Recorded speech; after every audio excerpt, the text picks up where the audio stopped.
हाँ जी बच्चों, very good evening. तो देखो बच्चों, अगर हम बात करें, ध्यान रखना, यहाँ पर हम बात कर रहे हैं कि एनसीईआरटी को कैसे एफिशिएंटली पढ़ें और कैसे एनसीईआरटी से शॉर्ट नोट्स आप लोग बनाओगे। तो देखिए, पहली तो चीज़ आपको ये चीज़ ध्यान रखनी है कि आप अगर 2015 से आप सिनेरियो देखोगे तो बॉटनी के केसेस में जो 95% क्वेश्चन है वो आपके किससे आ रहे हैं? NCERT based. मैं ये नहीं कह रहा एनसीईआरटी से डायरेक्ट आ रहे हैं, क्या आ रहे हैं ये बच्चों? NCERT based. अब आप किसी भी टॉपर, टॉपर का मतलब है आप किसी भी रैंकर, रैंक भी दो प्रकार की होती है, एक होती है सिंगल डिजिट, एक होती है डबल डिजिट। अगर मैं बात करूं सिंगल डिजिट में जैसे 1 to 9, ठीक है। डबल डिजिट का मतलब ये है 10 to 99। किसी भी आप रैंकर से बात करोगे आप लोग, तो वो यही बताएगा कि मैंने एनसीईआरटी 10 बार पढ़ी, 12 बार पढ़ी और एफिशिएंट मैनर में पढ़ी। देखिए, एनसीईआरटी को अगर आप इस तरीके से पढ़ो कि आप सिर्फ एक ही बार पढ़ो और उससे आप क्या करो, अपने शॉर्ट नोट्स बना लो। जब आप शॉर्ट नोट्स उस एनसीईआरटी से बना लोगे तो आपको बार बार एनसीईआरटी के चैप्टर्स के पेजेस को नहीं पलटना पड़ेगा।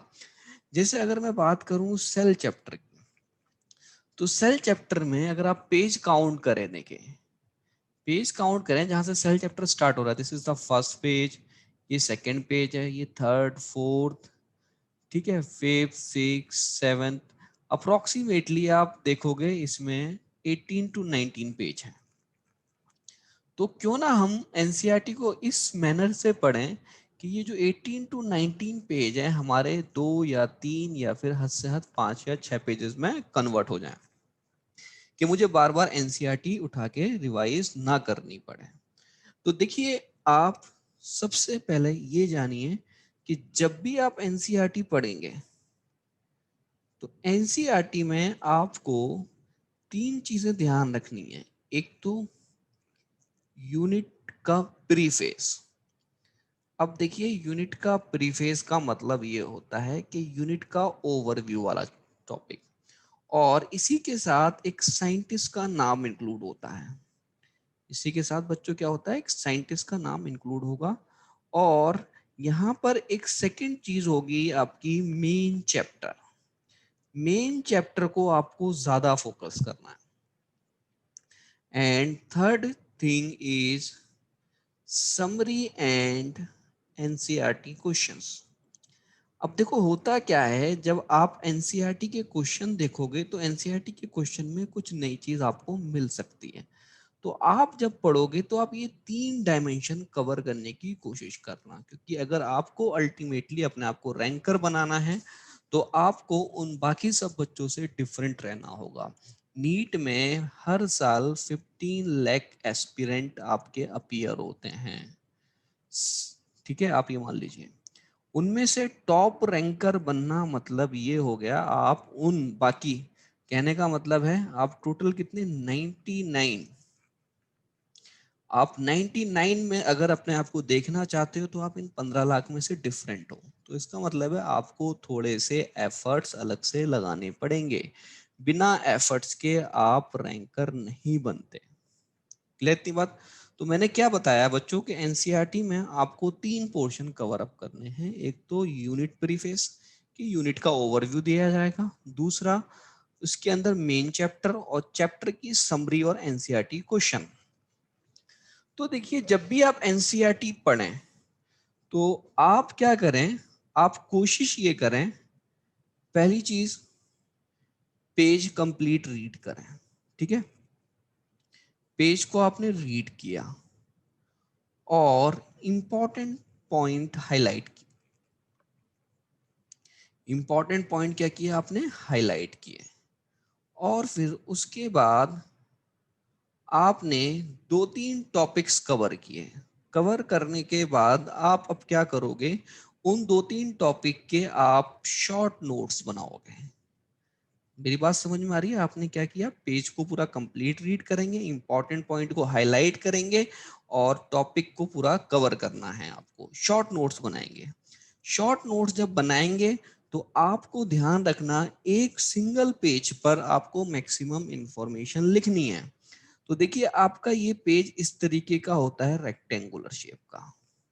अब आपका ये वर्टिकल है, अब आप इसको क्या करोगे, हॉरिजॉन्टली पेज पर आप सारी चीजें की सारी चीजें लिखोगे। आप सेंटर से स्टार्ट करना लिखोगे और यहां पर आप लिखोगे एनसीईआरटी का पेज जो भी है, इस पेज से लेके इस पेज तक की यहां पर हम बातें डिस्कस कर रहे हैं, ये चीज आप लिखोगे।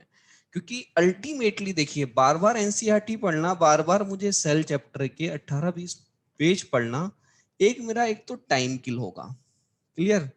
और यहां पर मेरे पास 3-4 पेज के अगर नोट्स एक पेज पर समराइज फॉर्म में है तो मुझे एनसीईआरटी को बार बार पढ़ने की आवश्यकता नहीं होती। अब देखिए बच्चों को पता है क्या सबसे बड़ा इशू आता है, कि सर पढ़ते तो हम पूरा पेज हैं पर समझ में नहीं आता है कौन सा इंपॉर्टेंट पॉइंट है। बात समझ में आ रही है? कौन सा इंपॉर्टेंट पॉइंट है। तो आज वाले वीडियो लेक्चर में मैं आप लोगों को यही चीज सिखाऊंगा कि कैसे चीजों को समराइज करते हैं, कैसे आप उसको अपनी लैंग्वेज में ट्रांसफॉर्म कर सकते हो फॉर इजियर अंडरस्टैंडिंग। क्लियर इतनी बात? तो आप लोग ध्यान रखेंगे, पहली बात ये सारी की सारी चीजें नोट कर लेना, और जो भी आपका ध्यान रखना ड्रीम है, क्या है वो, आपका सिंगल डिजिट हो या डबल डिजिट हो, उसको ख्याल में रखते हुए ये लेक्चर को पूरा देखना। अदरवाइज खाली एकदम ऐसे ही देखना है, एक कान मतलब सारी बातें सुननी है, सुनने के बाद फिर कोई रिएक्ट नहीं करना, तो उससे कोई फायदा नहीं होगा। ठीक है? ये मैं वो अप्रोच बता रहा हूं जो शायद आपको अलग बच्चों से ट्रांसफॉर्म करेगी। क्लियर इतनी बात? चलिए स्टार्ट करते हैं। तो यहाँ पर हम बच्चों स्टार्ट कर रहे हैं यूनिट के बारे में। तो यूनिट है cell structure and function. Clear? तो ये इस यूनिट का इन प्री फेस है, मतलब ओवरव्यू है। तो ये जैसे चैप्टर की हेडिंग बता रही है, सेल के स्ट्रक्चर के बारे में पढ़ना है, फंक्शन के बारे में पढ़ना है। स्ट्रक्चर में आप इनिशियल चैप्टर आ जाओगे, केमिकल स्ट्रक्चर मतलब केमिकल कंपोनेंट में आप बायोमोलिक्यूल पढ़ोगे। ठीक है? फंक्शंस में सेल कैसे डिवाइड करती है, सेल के अंदर ऑर्गेनेली के क्या सारे फंक्शन होते हैं, ये सारे की सारी चीज आप पढ़ोगे। जब आप यहां से लेके, ध्यान रखना, जब ये पूरा पेज पढ़ते हो तो इस पेज में एनसीईआरटी ये बताना चाहती है आपको मेन चीज, कि भाई रिडक्शनिस्ट बायोलॉजी क्या होती है। अब देखिए मैं इसमें आपको हाईलाइट कर रहा हूं ये पॉइंट, ये वाला पॉइंट, कि भाई रिडक्शनिस्ट बायोलॉजी क्या होती है। रिडक्शनिस्ट बायोलॉजी का मतलब किसी भी चीज को आइडेंटिफाई करना। देखिए फॉर एग्जाम्पल अगर मैं इसके बारे में बात करूं तो आपको ये समझना है कि भाई कोई भी एक सेल है। क्लियर? कोई भी एक सेल है। अब ये जो सेल है, इस सेल के अंदर ये इंजाइम है। क्लियर? और ये इंजाइम एक रिएक्शन को कैटालाइज कर रहा है, ये एक सबस्ट्रेट को किस में कन्वर्ट कर रहा है, प्रोडक्ट में। अब ये इंजाइम इस सेल के अंदर ये प्रोडक्ट बना रहा है। तो अब मुझे ये देखना है कि इस प्रोडक्ट का क्या रोल है सेल के लिए। अगर मुझे इसकी स्टडी करनी है तो सबसे पहले मुझे क्या करना पड़ेगा, इस एंजाइम को आइसोलेट करना पड़ेगा, इसको और सेपरेट करना पड़ेगा। सेपरेट क्यों करना पड़ेगा? क्योंकि इसके साथ दूसरे एंजाइम्स भी होंगे, और फिर मैं प्रोडक्ट की स्टडी करूंगा और अलग अलग सेल पर उसके इफेक्ट देखूंगा। कहने का मतलब ये है कि मुझे ये देखना है कि ये प्रोडक्ट जो एंजाइम बना रहा है इसका सेल पर क्या रोल है। तो मैं क्या करूंगा, इसको इन विट्रो स्टडी करूंगा। तो उसके लिए मुझे खाली बायोलॉजी की नॉलेज नहीं चाहिए, एक तो बायोफिजिकल टेक्निक का यूज करना है, बायोफिजिकल टेक्निक का हमें यूज करना है, प्लस कुछ केमिस्ट्री की अप्रोच लगानी है। तो केमिस्ट्री की अप्रोच लगानी है, तो यहां पर इनफैक्ट आप क्या करोगे, फिजिको केमिकल वे से, फिजिको केमिकल वे से आप क्या करोगे, स्टडी करोगे। तो उसी को आप कहते हो रिडक्शनिस्ट बायोलॉजी। तो देखिए ध्यान रखना, ये डेफिनेशन यहां तक क्या लिखा हुआ है doesn't matter. Physico chemical approach to study and understand living organism is called reductionist biology. The concept and techniques of physics and chemistry are applied to understand biology. तो ये सिर्फ 3 लाइन सबसे ज्यादा इंपॉर्टेंट है। स्टार्टिंग में ये biology क्या होती है, सेल थ्योरी ने किस चीज की मिस्ट्री बनाई कि सेल थ्योरी ने देखा चीजें अलाइव हैं, अलाइव किस वजह से हैं, क्योंकि इसके अंदर केमिकल रिएक्शंस होती हैं। ये सारी की सारी बातें लिखी हुई हैं। तो अगर आपको किसी भी सेल की स्टडी करनी है, किसी भी लिविंग ऑर्गेनिज्म को अंडरस्टैंड करना है, तो आपको कौन सी अप्रोच चाहिए? फिजिको केमिकल अप्रोच चाहिए। और उस बेसिस पर आप जिस चीज की स्टडी कर रहे हो उसको अंडरस्टैंड करने के लिए उस ब्रांच को आप क्या बोलते हो? Reductionist biology. तो ये पहले पेज पर आपने सिर्फ क्या पढ़ी? ये 3 लाइन पढ़ी। क्लियर? ये 3 लाइन पढ़ी और यही आपकी इंपॉर्टेंट है। मैंने क्या कहा, इससे क्वेश्चन आ सकता है या नहीं आ सकता है, लेकिन ये आपको बाकी बच्चों से डिफरेंट करेगी। क्लियर इतनी बात? ओके। अब आप नेक्स्ट मूव करिए नेक्स्ट पेज पर। अब नेक्स्ट पेज पर यह ध्यान रखना, जैसे मैंने आपको बताया था एनसीईआरटी में यूनिट का प्रीफेस होगा, साइंटिस्ट के बारे में होगा। तो देखिए बच्चों, अब हम यहाँ पर बात करेंगे, यहाँ पर हम ये साइंटिस्ट के बारे में पढ़ेंगे। इन साइंटिस्ट का नाम है जीएन रामाचंद्रन। सिर्फ नाम याद रखना है, इनकी डेट ऑफ बर्थ इससे आपको कोई मतलब नहीं होना चाहिए। तो अब मैं क्या करूंगा, यहाँ से लेके ये जितनी भी लाइंस लिखी हुई हैं ये सारी लाइंस में पढ़ूंगा और फिर आपको बताऊंगा इनमें से कौन सी इंपॉर्टेंट है। तो रामाचंद्रन जी ने आउटस्टैंडिंग वर्क किया प्रोटीन स्ट्रक्चर में। मद्रास के कन्फर्मेशनल एनालिसिस, कुछ फर्क नहीं पड़ता। डिस्कवरी क्या थी उनकी? हेलिकल स्ट्रक्चर ऑफ, जो कौन से पेपर में पब्लिश हुई इससे कुछ हमें नहीं पता चलता। क्लियर? रामाचंद्रन प्लॉट, ये line, Ramachandran plot among the most outstanding contribution in structural biology. कहाँ पैदा हुए, फादर क्या करते हैं, इनसे कोई आपको लेना देना नहीं है यहां तक तो। क्लियर? इन्होंने पीएचडी कहाँ से की, इससे भी आपको कुछ नहीं लेना। रामाचंद्रन किससे मिले? लाइनस पॉलिंग, बहुत फेमस साइंटिस्ट हैं प्रोटीन स्ट्रक्चर के लिए। इन्होंने पब्लिश किया alpha helix and beta sheet structure. Clear इतनी बात? ये सारी सारी चीजें।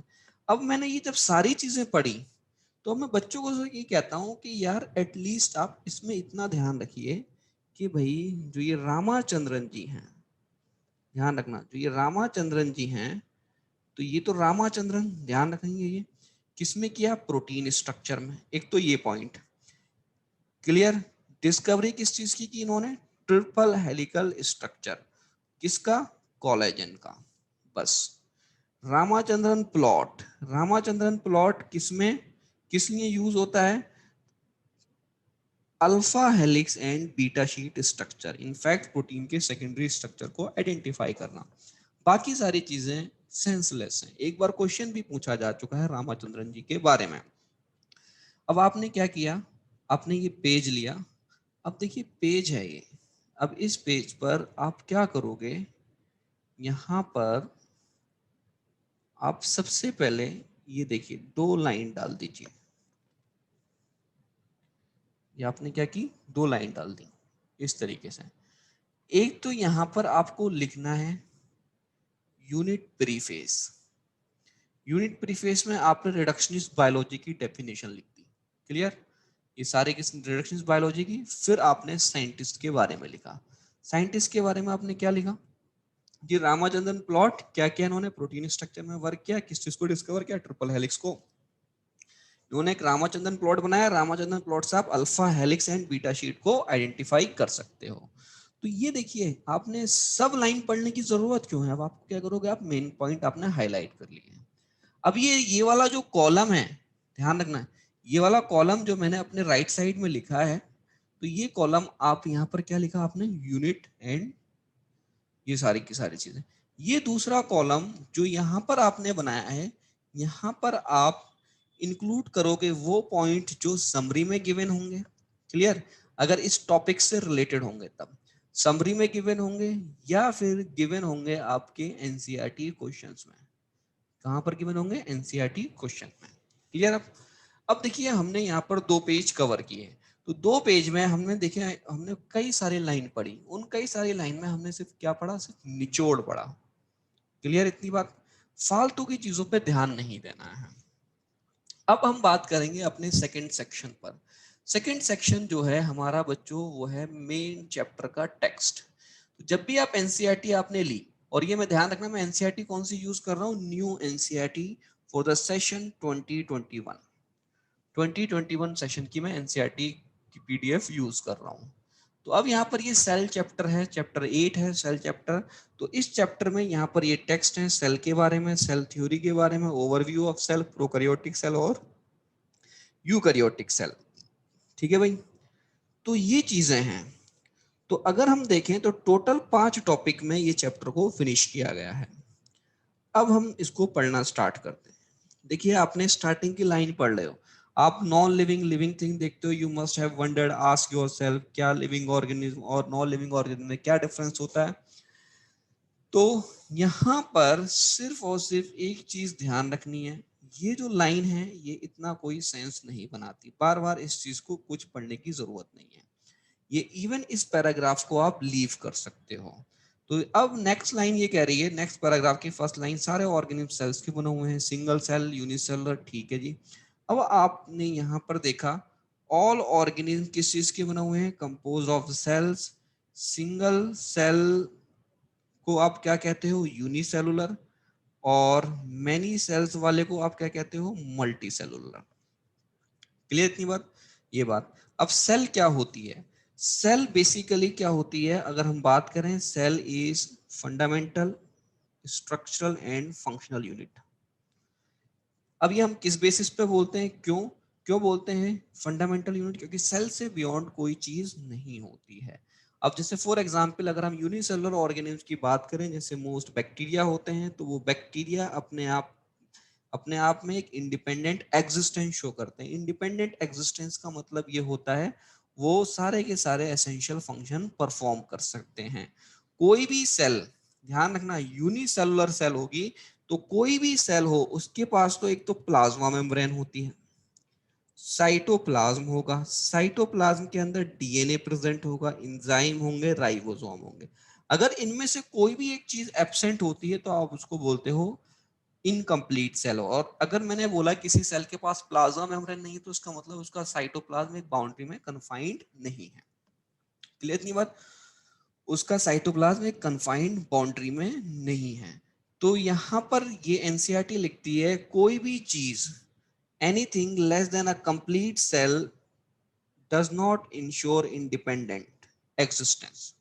तो इंडिपेंडेंट एग्जिस्टेंस को कौन आपका एग्जाम्प्लीफाई करता है, यूनिसेलुलर ऑर्गेनिज्म इंडिपेंडेंट एग्जिस्टेंस करते हैं और सारे के सारे एसेंशियल फंक्शन करते हैं। क्लियर इतनी बात। अब नेक्स्ट उसमें आइए आप कि एवी ल्यूवेनहुक ने क्या की, अलाइव सेल देखिए, रॉबर्ट ब्राउन ने क्या किया, न्यूक्लियस को डिस्कवर्ड किया। माइक्रोस्कोप के इन्वेंशन के बाद और इलेक्ट्रॉन माइक्रोस्कोप ने रिवील की structural detail of the cell. तो यहां पर जो अगर मैं बात करूं तो एवी ल्यूवेनहुक ने क्या किया, फर्स्ट लाइव सेल को देखा, रॉबर्ट ब्राउन ने क्या किया, न्यूक्लियस को डिस्कवर किया, electron microscope revealed detail of the cell, structural detail, all structural detail किसने रिवील की, आपकी इलेक्ट्रॉन माइक्रोस्कोप ने। क्लियर इतनी बात। अब यहां पर हम बात करेंगे, इसी पूरा अभी हमने पेज पढ़ रहे हैं, हम क्या कर रहे हैं बच्चों, एक पेज पढ़ रहे हैं, अभी हमने ये पूरा पेज कंप्लीट नहीं किया। जो चीज मैंने हाईलाइट की है ये इंपॉर्टेंट पॉइंट है। अब कैसे इन इंपॉर्टेंट पॉइंट को हम एक अच्छे से ब्यूटीफुल पेज पर कैसे इसको समराइज करेंगे, ये मोस्ट इंपॉर्टेंट टास्क होगा। अब देखिए नेक्स्ट, अब जैसे यहाँ पर मैं बात कर रहा हूँ सेल थ्योरी की, तो यहाँ पर हम सेल थ्योरी की बात कर रहे हैं बच्चों। तो सेल थ्योरी में अगर हम सेल थ्योरी के अंदर बात करें तो देखिए, सेल थ्योरी में ये साइंटिस्ट के नाम मैथायस स्लाइडन, ये क्या है, जर्मन बॉटनिस्ट। क्लियर, इन्होंने क्या ऑब्जर्व किया, प्लांट्स को, और इन्होंने बोला कि प्लांट किस चीज के composed of different type of cells, जो क्या बनाते हैं, tissue. At the same time Theodore Schwann, वो क्या है, जूलॉजिस्ट। देखिए सेल थ्योरी श्वान और स्लाइडर ने दी थी। इन्होंने क्या किया, ये ब्रिटिश जूलॉजिस्ट हैं, इन्होंने एनिमल सेल पर स्टडी की और उन्होंने बोला एक थिन आउटर लेयर होती है जिसको आप क्या कहते हो, प्लाज्मा मेम्ब्रेन। इन्होंने प्लांट पर भी स्टडी की, प्लांट पर भी बोला इन्होंने presence of cell wall is unique, ये यूनिक है किसके, प्लांट के लिए। श्वान ने प्रपोज किया कि bodies of plant are composed of cells and cell product. किसने बोला, ये श्वान ने बोला। अब स्वाइन एंड स्लाइडर ने क्या दी, साथ में सेल थ्योरी को दिया। अब ये थ्योरी ध्यान रखना, जो स्लाइडर एंड श्वान ने दी थी, डिड नॉट एक्सप्लेन कि नई सेल कैसे बनती हैं। तो उसके लिए एक नए साइंटिस्ट थे रुडोल्फ वर्शो, जिन्होंने पहली बार एक्सप्लेन किया कि न्यू सेल्स जो बनती हैं प्री एग्जिस्टिंग सेल से बनती हैं, ओमनिस सेलुला। इसी बेसिस पर उन्होंने स्लाइडर एंड श्वान के पॉइंट्स को एक फाइनल शेप दी, और आज सेल थ्योरी में ये पॉइंट्स हैं। क्लियर, आज सेल थ्योरी में ये पॉइंट्स हैं। तो यहां पर हमने सेल थ्योरी वाला टॉपिक फिनिश कर लिया। क्लियर इतनी बात। अब आ जाइए आप पेज पर, अब आप उठाओगे अपना पेज। अब देखिए मैं यहां पर एनसीईआरटी में सेल चैप्टर की बात कर रहा हूं। तो यहां पर पेज है आपके पास। अब इस पेज में आपने बॉर्डर पर तो ये सारी बातें लिख दी हैं साइड में कि भाई प्रीफेस, ये बॉर्डर बना लेंगे, प्रीफेस के बारे में लिख देंगे और कुछ समरी वाले पॉइंट ऐड कर दोगे। तो अब यहाँ पर हम बात कर रहे हैं सेल चैप्टर, या सेंटर में आप लिखोगे छोटा कि भाई सेल चैप्टर में हम बात कर रहे हैं, और सेल चैप्टर में हम बात कर रहे हैं पेज नंबर 127 एंड 128। अब इसमें हम बात कर रहे हैं, फर्स्ट पॉइंट आप लिखोगे इंट्रोडक्शन। इंट्रोडक्शन में कौन कौन से पॉइंट हैं, इंट्रोडक्शन में जो पॉइंट आप लिखोगे, यहां पर एक बात जरूर लिखना कि यहां पर ये बताया है जितने भी ऑर्गेनिज्म हैं, organism, all organism composed of cells, ये पॉइंट लिखा आपने एक। दूसरा लिखा unicellular organism, multi cellular organism, ये पॉइंट लिखा। ये आपका इंट्रोडक्शन फिनिश। अब आपको बार बार एनसीईआरटी उठाने की जरूरत नहीं पड़ेगी इंट्रोडक्शन पढ़ने के लिए। दूसरा आप आ जाइए, व्हाट इज सेल। आपने व्हाट इज सेल वाला पॉइंट लिया, हेडिंग डाल दी है व्हाट इज सेल। अब यहां पर आप क्या बोलते हो, सेल क्या होती है, ध्यान रखना। आपने अंडरस्टैंड किया सेल क्या होती है, structural and functional unit of life, ये पॉइंट लिखा। अब हम किस बेसिस पे बोलते हैं, क्योंकि unicellular organism, single cell unicellular organism independent existence show करते हैं, ये वाले पॉइंट आपने इस तरीके से लिखे। और एसेंशियल फंक्शन करते हैं लाइफ की, जिसकी वजह से वो अलाइव रहते हैं। क्लियर इतनी बात। और इसी में एक पॉइंट और ऐड करोगे आप कि less than a complete cell, incomplete cell, मतलब इनकम्प्लीट सेल का मतलब है less than a cell does not ensure the आपका इंडिपेंडेंट एग्जिस्टेंस, ये पॉइंट लिखे आपने। और फिर इसी में आपने लिखा एवी ल्यूवेनहुक ने पहली बार क्या देखी, अलाइव सेल, और रॉबर्ट ब्राउन ने क्या डिस्कवर किया, न्यूक्लियस। और इलेक्ट्रॉन माइक्रोस्कोप ने रिवील की सारी इंफॉर्मेशन। ये व्हाट इज सेल वाले टॉपिक में आपने ये चीजें कवर की। बहुत अच्छे से नोट्स बनाने हैं आपको, कि मतलब आपको दोबारा से एनसीईआरटी ना पढ़नी पड़े। कि अब आप देखिए व्हाट इज सेल वाला चीज कंप्लीट हो गई। अब आप आ जाइए सेल थ्योरी में। Clear, cell theory. अब ये सेल थ्योरी दी किसने थी, पहली बात सेल थ्योरी दी थी, इट इज फॉर्मुलेटेड बाई, कौन कौन से साइंटिस्ट थे, स्लाइडन एंड श्वान। स्लाइडन एंड श्वान, स्लाइडन ने किस पे स्टडी की, प्लांट पर। श्वान ने किस पर स्टडी की, एनिमल एंड प्लांट पर, एनिमल और प्लांट पर। इस स्टडी के बाद इन्होंने क्या बताया, यहाँ पर इनके कंक्लूजन लिख दीजिए। देखिए मैं इसलिए बता रहा हूँ क्योंकि आप समझ के लिख रहे हो, आप एनसीईआरटी को कॉपी नहीं कर रहे हो। भाई आपने ये चीज पढ़ी कि सेल थ्योरी किसने दी थी, स्लाइडन एंड श्वान। स्लाइडन कौन थे, आपके जर्मन बॉटनिस्ट। श्वान कौन थे, आपके ब्रिटिश जूलॉजिस्ट। इन्होंने एनिमल और प्लांट के बारे में क्या की, कंपैरेटिव स्टडी की। कंपैरेटिव स्टडी के बाद आप यहाँ पर लिख दीजिए, इन्होंने बोला कि भाई प्लांट, एनिमल प्लांट के पास जो सेल वॉल होती है वो यूनिक करेक्टर होती है। एनिमल की जो आउटर मोस्ट बाउंड्री होती है उसको प्लाज्मा मेम्ब्रेन कहते हैं आज के जमाने में। क्लियर इतनी बात। बोथ प्लांट और एनिमल किस चीज के बने हुए होते हैं, टिश्यू एंड सेल्स के। तो ये आपने क्या की, मेन मेन पॉइंट आपने लिख लिए जो श्वान ने कंक्लूड किए थे, जो आपने 128 पेज पर पढ़ा। क्लियर। अब ये जो थ्योरी थी, और एक बात यहीं पर आप नोट लिख लेना कि नोट क्या लिखना है कि the theory formulated by theory did not explain the how cell divides. ये स्लाइड एंड श्वान ने की।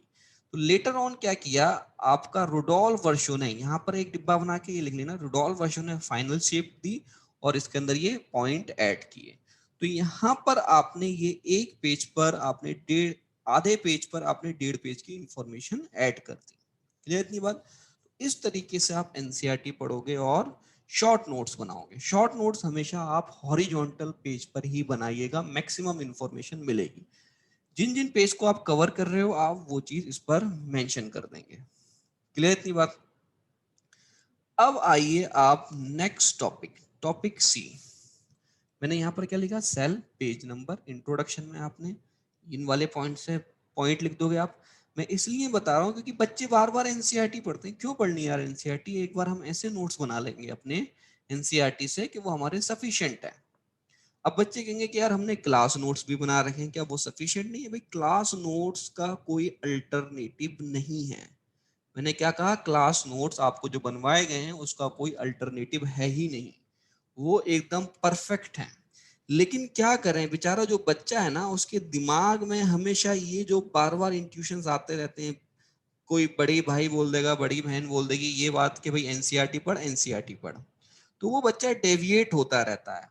वो लास्ट मोमेंट पर आके एनसीईआरटी उठाएगा तो 15-20 पेज पढ़ने में उसे 2-2.5 घंटे लगेंगे। जब वो अपने ही हाथ से लिखी हुई समरी को पढ़ेगा तो वही वो उस चैप्टर को आधा घंटे में फिनिश करके हट जाएगा। उस चैप्टर को वो आधा घंटे में फिनिश करके हट जाएगा। ये मैं आपको बेस्ट अप्रोच बता रहा हूँ। पहले आप क्या करेंगे, एनसीईआरटी का प्रीफेस पढ़िए, साइंटिस्ट के बारे में पढ़िए, मेन टेक्स्ट के बारे में समरी। क्लियर इतनी बात? पहले आप पेज को कंप्लीट करेंगे, उसको हाईलाइट करेंगे, देन आप उसके शॉर्ट नोट्स बनाओगे समझ के। एनसीईआरटी की लाइन को एज इट इज कॉपी नहीं करना है, वरना फिर एनसीईआरटी और आपके नोट्स में क्या डिफरेंस रहेगा। आगे बात समझ में बच्चों? चलिए अब नेक्स्ट देखिए इसी में। अब हम ओवरव्यू ऑफ सेल के बारे में बात कर रहे हैं। अब ये ओवरव्यू ऑफ सेल के बारे में जब हम बात कर रहे हैं तो आप देखिए यहां पर हम किन किन चीज को समझने की कोशिश करेंगे।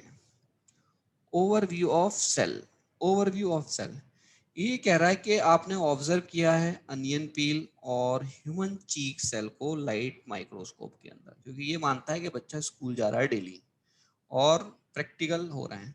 तो उन्होंने बोला कि इसके बारे में कुछ स्ट्रक्चर के बारे में बात करेंगे कि अनियन सेल तो बेसिकली प्लांट सेल है और प्लांट सेल में सेल वॉल होती है, आउटर बाउंड्री, और इसके अंदर क्या होती है, सेल मेम्ब्रेन होती है।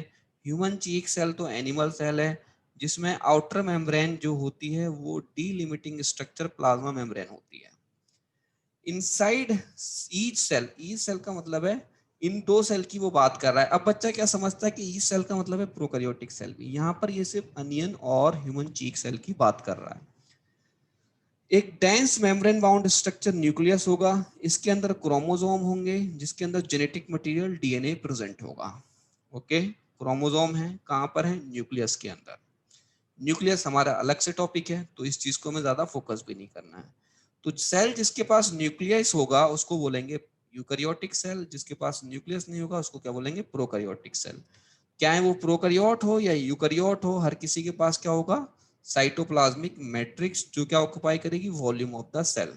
साइटोप्लाज्म क्या होता है, ये मेन एरिया है किसका, सेलुलर एक्टिविटीज का, प्लांट और एनिमल में। अब आप एनसीईआरटी को देखिए, एनसीईआरटी पता पहले ही एनिमल और प्लांट के बारे में रही थी और बीच में इन्होंने आपको प्रोकैरियोटिक सेल समझा दिया, फिर दोबारा से इन्होंने प्लांट और एनिमल सेल वाली बात को कंटिन्यू कर दिया।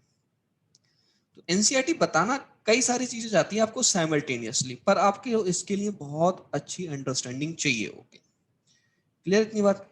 अब एक लास्ट में एक पॉइंट और लिखा हुआ है कि भाई केमिकल रिएक्शंस होती हैं जिसकी वजह से सेल किस स्टेट में रहती है, लिविंग स्टेट में रहती है। अब फिर से यूकैरियोटिक सेल का स्टार्ट हो चुका है। यहाँ पर ऑर्गेनेलीज प्रेजेंट होते हैं, जैसे आपने सुना होगा ईआर के बारे में, Golgi complex, lysosome, microbodies, vacuole के बारे में। प्रोकैरियोट के पास मेम्ब्रेन बाउंड ऑर्गेनेली एब्सेंट होते हैं। राइबोसोम भी होते हैं नॉन मेम्ब्रेन बाउंड ऑर्गेनेली, ये दोनों के अंदर प्रेजेंट है, प्रोकैरियोटिक और यूकैरियोटिक सेल के अंदर। Clear.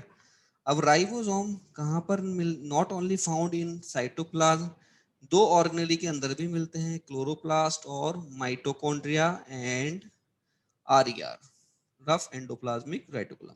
With in two organelle मतलब क्लोरोप्लास्ट और माइटोकॉन्ड्रिया, ऑन और ईआर के सरफेस पर भी मिलते हैं।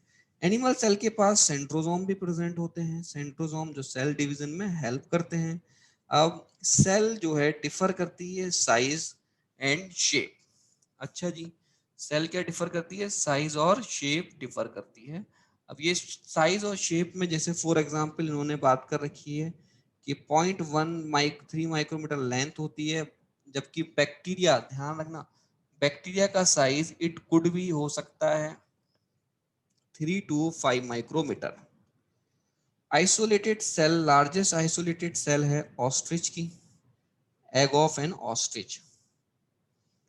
Clear. Among multi cellular organism, human में आरबीसी जो होती है वो 7 माइक्रोमीटर डायमीटर होती है, नर्व सेल जो होती है वो लॉन्गेस्ट सेल्स है। सेल शेप में भी वेरी करती हैं, जैसे डिस्क लाइक, पॉलीगोनल, क्यूबॉइड, ये सारी की सारी चीजें। अब इसमें जो इंपॉर्टेंट चीज है वो ये है, shape of the cell vary with the function they perform. यहाँ पर अब आपने क्या कवर किया, ओवरव्यू ऑफ सेल। अब आप आ जाइए पेज पर। अब ये आपने यहाँ पर टॉपिक फिनिश कर दिया है। अब आपने ये टॉपिक यहाँ पर क्या कर दिया, फिनिश कर चुके हो अब आप। क्लियर इतनी बात। अब देखिए ओवरव्यू ऑफ सेल। अब देखिए बच्चों आपने क्या लिखा, यहाँ पर लिखा topic C, overview of cell. आपने पेज नंबर 128 तक ये चीज कवर की। ओवरव्यू ऑफ सेल में आप यहाँ पर अब कैसे नोट्स बनाओगे, देखिए अब यहाँ पर आप लिख दीजिए ह्यूमन चीक सेल और onion cell. Cell wall absent, यहाँ पर आप लिख दोगे सेल वॉल, इसमें प्रेजेंट होती है, इसमें एब्सेंट होती है। वैक्यूल प्रेजेंट होता है, एब्सेंट होता है। न्यूक्लियस प्रेजेंट होता है और यहाँ पर भी प्रेजेंट। प्लाज्मा मेम्ब्रेन प्रेजेंट होती है। सेंट्रोसोम, यहाँ पर ध्यान रखना, सेंट्रोसोम यहाँ पर एब्सेंट होता है और यहाँ पर प्रेजेंट होता है। तो ये चीज आपको ध्यान रखनी है। इस तरीके से आपने ये वो पॉइंट कवर किए। फिर आप आ जाइए दोबारा से, फिर आप यहाँ पर लिख दीजिए प्रोकैरियोटिक सेल और यूकैरियोटिक सेल, जो एनसीईआरटी आपको समझाना चाह रही है। Prokaryotic cell, eukaryotic cell. Prokaryotic cell, eukaryotic cell में सबसे पहले आप यहाँ पर पॉइंट देखिए कि न्यूक्लियस, यहाँ पर न्यूक्लियस लिखा, present absent, membrane bound organelle present absent, ribosome present present. Cytoplasm के बारे में लिखा, प्रेजेंट होता है प्रेजेंट होता है। साइटोप्लाज्म हर एक सेल के अंदर होता है। यहाँ पर क्लियर इतनी बात, ये पॉइंट आपने यहाँ पर लिख दिए टेबुलर फॉर्म में। तो ये स्मार्टनेस दिखानी है आपको कि जो ये पैराग्राफ जो लिख रखा है एनसीईआरटी में, तो ये चीज आपने क्या की, आपने इधर लिख दी। अब जहां पर आप साइटोप्लाज्म वाला पॉइंट ऐड कर रहे हो वहीं पर आप ये बात लिख दोगे, ये सेमी फ्लूइड मैट्रिक्स है, ये किस चीज का एरेना है, सेलुलर एक्टिविटीज का। और इसके अंदर क्या होती है, केमिकल रिएक्शंस होती हैं, जिसकी वजह से सेल किस स्टेट में रहती है, अलाइव स्टेट में। जहां पर आप मेम्ब्रेन बाउंड ऑर्गेनेली लिख रहे हो वहां पर ये एग्जाम्पल लिख दीजिए। ये देखिए क्लियर। राइबोसोम यूकैरियोटिक सेल में कहां कहां पर मिलेंगे, ये आप बाद में भी पढ़ लोगे, यहां पर भी लिख सकते हो। एनिमल सेल में क्या मिल रहे हैं, सेंट्रोसोम। सेंट्रोसोम के नीचे उसका फंक्शन लिख दीजिए, हेल्प इन सेल डिवीजन। जैसे भाई अब मैंने आपको बता ही देता हूं, मैं अलग अलग से ये चीज मैं बता ही देता हूं। जैसे आपने क्या किया, ह्यूमन चीक सेल लिखा, ठीक है भाई, ह्यूमन चीक सेल लिखा और यहाँ पर क्या लिखा आपने, अनियन सेल। अनियन सेल में आपने क्या लिख दिया यहाँ पर, plant cell. Human cheek cell से पहले आपने फीचर्स लिख दिए, किस किस features, cell wall absent present, plasma membrane दोनों के अंदर प्रेजेंट होगी। और यहाँ पर लिख देंगे प्लाज्मा मेम्ब्रेन क्या है, इसकी डिलिमिटिंग बाउंड्री है, ये वाला डिलिमिटिंग स्ट्रक्चर है। यहाँ पर सेल वॉल क्या है आपकी, सेल वॉल, ध्यान रखना, cell wall act as outer boundary, इसके नीचे क्या प्रेजेंट होती है, प्लाज्मा मेम्ब्रेन। वैक्यूल प्रेजेंट होगा, सॉरी इसके अंदर एनिमल में एब्सेंट होता है, एनिमल में मतलब हम ह्यूमन की बात कर रहे हैं, बाकी अमीबा वगैरह में प्रेजेंट होता है वो अलग चीज है। क्लियर इतनी बात। अब नेक्स्ट, अब आप आइए, आप लोग इधर देखिए। अब क्लियर बच्चों, ये सारी की सारी चीजें समझ में आ रही होंगी आपको। अब यहाँ पर आप लिखोगे सेंट्रोसोम। सेंट्रोसोम क्या होते हैं? Help in cell division. यहाँ पर प्रेजेंट होते हैं, यहाँ पर एब्सेंट होते हैं। न्यूक्लियस यहाँ पर प्रेजेंट होता है, यहाँ पर सेंट्रली प्रेजेंट होगा और यहाँ पर पेरिफेरली प्रेजेंट होगा, क्योंकि आपने माइक्रोस्कोप के अंदर देख रहे हो। क्लियर इतनी बात? अब यहाँ पर प्लास्टिड, प्लास्टिड एब्सेंट होंगे, यहाँ पर प्रेजेंट होंगे। माइटोकॉन्ड्रिया दोनों में प्रेजेंट होगा। ये एक आपने टेबल बना के वहां चिपका दी, छोटी सी टेबल बनाएंगे आप, ज्यादा बड़ी नहीं। अब उसके बाद आप इसी पेज पर आपने ये पढ़ा कि प्लांट और एनिमल सेल और प्रोकैरियोटिक और यूकैरियोटिक सेल में बच्चों डिफरेंस दे रखा है। अब यहाँ पर उसी के नीचे आप एक टेबल बना दोगे, पी के और ई के, प्रोकैरियोटिक और यूकैरियोटिक सेल। अब यहाँ पर ध्यान रखेंगे, प्रोकैरियोटिक यूकैरियोटिक सेल में आप सबसे पहले देखोगे न्यूक्लियस, एब्सेंट, प्रेजेंट, साइटोप्लाज्म दोनों में प्रेजेंट है। यहीं पर साइटोप्लाज्म के आपने पॉइंट्स लिख दिए, सेमी फ्लूइड मैट्रिक्स होती है, लिविंग स्टेट में रखती है ये, ठीक है। राइबोसोम प्रेजेंट होते हैं दोनों के अंदर। क्लियर इतनी बात?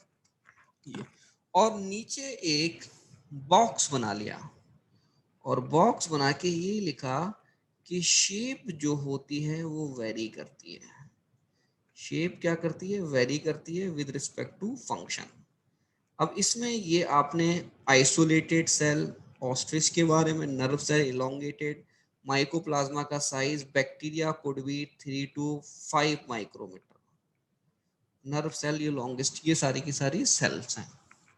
अब बच्चा ये कहेगा सर आप नोट्स तो बनवा रहे हो, अब हम डायग्राम का क्या करें? ये डायग्राम जो एनसीईआरटी में गिवन है। तो बच्चों आप क्या कर सकते हो, इन डायग्राम की फोटो लेके आप चिपका सकते हो अपने नोट्स में। क्लियर? फोटो लेके आप चिपका सकते हो, क्या कि आप आपको डायग्राम ध्यान रहे हैं। एक तो ये कर सकते हो। मेरा मेन पर्पस है आपने नोट्स कैसे बनाने हैं और इन फोटो का कैसे इस्तेमाल करना है। क्लियर इतनी बात? तो ये एक मेरा एक लेक्चर था कि आप एनसीईआरटी को एफिशिएंटली कैसे पढ़ें और नोट्स कैसे बनाएं, ये मैंने आपको सिखा दिया है। और प्यारे बच्चों, कभी भी अपने आप से नया चैप्टर ना करें, सबसे पहले अपने टीचर से वो चैप्टर पढ़ें, वो क्लास नोट्स बनवाएंगे। क्लास नोट्स बनाने के बाद आप फिर एनसीईआरटी पर मूव करें, और एनसीईआरटी पर आप मूव करोगे तो क्लास में समझी हुई बातें और एनसीईआरटी वाली बातें आपको इजीली समझ में आएंगी, और आप जब नोट्स बनाओगे तो आप एफिशिएंटली बना पाओगे। क्लियर? अब बच्चे कहेंगे कुछ चीजें रिपीट होती हैं, बिल्कुल मैं मानता हूँ रिपीट होती हैं, पर आप एनसीईआरटी के नोट्स इसलिए बना रहे हो ताकि आपको एनसीईआरटी दोबारा उठाने की जरूरत ना पड़े। अब देखिए, जैसे मैंने यहाँ पर ये नोट्स बना के रख लिए एनसीईआरटी के इस पेज पर, तो अब मुझे पेज नंबर 127, 128 पढ़ने, सॉरी 125 और 126 पढ़ने की आवश्यकता ही नहीं। क्लियर? क्योंकि मैंने मेन मेन पॉइंट के बीच में अपना डिफरेंस बना के अपनी अंडरस्टैंडिंग के हिसाब से लिख लिया। क्वेश्चन जो भी आएगा इन पॉइंट पर बेस्ड तो मैं आसानी से सॉल्व कर लूंगा या कर लूंगी। आपको ये देखना है। क्लियर? अब मैं हर एक टॉपिक के नोट्स तो नहीं बनवा सकता, आपको सिर्फ ये बता सकता हूँ कौन कौन सी लाइनें इंपॉर्टेंट है। ठीक है भाई, चलिए भाई, बाकी सब नेक्स्ट उसमें देखते हैं। Thank you very much.